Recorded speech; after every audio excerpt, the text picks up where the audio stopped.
Santa.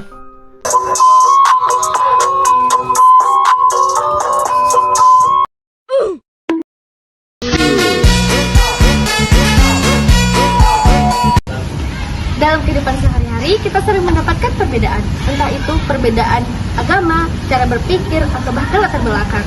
Namun sayangnya masih ada yang menanggapinya dengan sikap intoleran atau bahkan radikal. Yuk mari kita simak beberapa contoh nyata dalam kehidupan sehari-hari, khususnya di kehidupan kampus. Oke, tugasnya dibagi ya. Siapa yang mau buat bagian pembuka? Sini biar aku aja yang tulis.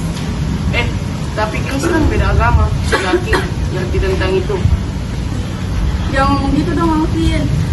Agama itu bukan menjadi penentu kemampuan seseorang. Kita di sini satu kelompok loh, bukan saling nilai keyakinan.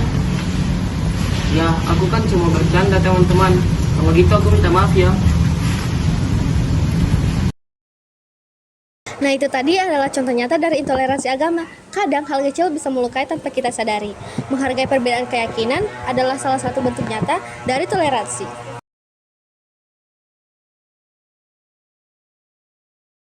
Sepertinya rapat organisasi cukup anggota lama aja deh. Kenapa gitu? Kan yang baru juga perlu belajar. Ya, mereka kan belum tahu sistemnya, nanti malah makin ribet. Justru kalau nggak dikasih kesempatan, mereka nggak akan pernah ngerti, Sarpan. Kita dulu juga belajar dari senior. Sikap menolak orang lain karena dianggap belum pantas juga merupakan intoleransi sosial. Semua orang pernah menjadi pemula, jadi mari hargai proses orang lain untuk belajar.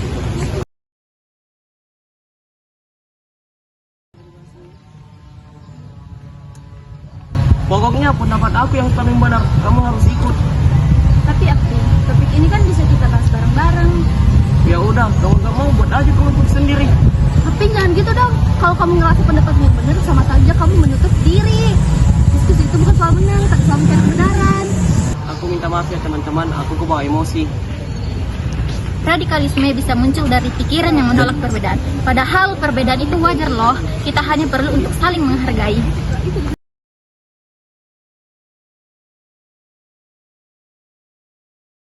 Lihat deh, ada postingan tentang kelompok agama tertentu. Banyak banget komentar-komentar yang menghasut kekerasan. Astaga, kok bisa seperti itu ya? Lucu juga sih lihat orang berdebat di kolom komentar. Gak lucu tahu kalau kita ikut nyebarin atau ketawa lihat kebencian, itu sama aja kita memperbesar masalah. Penyebaran ujaran kebencian di media sosial adalah bentuk baru radikalisme. Karena dengan media sosial, orang-orang yang tidak bertanggung jawab bisa menggunakannya untuk menghasut orang-orang yang dalam melakukan kekerasan. Jadi, bijaklah kalian dalam bermedia sosial dan jangan sebarkan kebencian, tetapi sebarkanlah kebaikan. Dari semua yang terjadi, aku sadar perbedaan itu bukan penghalang. Benar, yang penting kita saling menghargai dan terbuka hati. Kita boleh berbeda, tapi tujuan tetap sama. Hidup damai dan saling berbagi. Aku juga belajar bahwa toleransi itu bukan hanya kata-kata, tapi tindakan. Gimana, Pin? Betul sekali.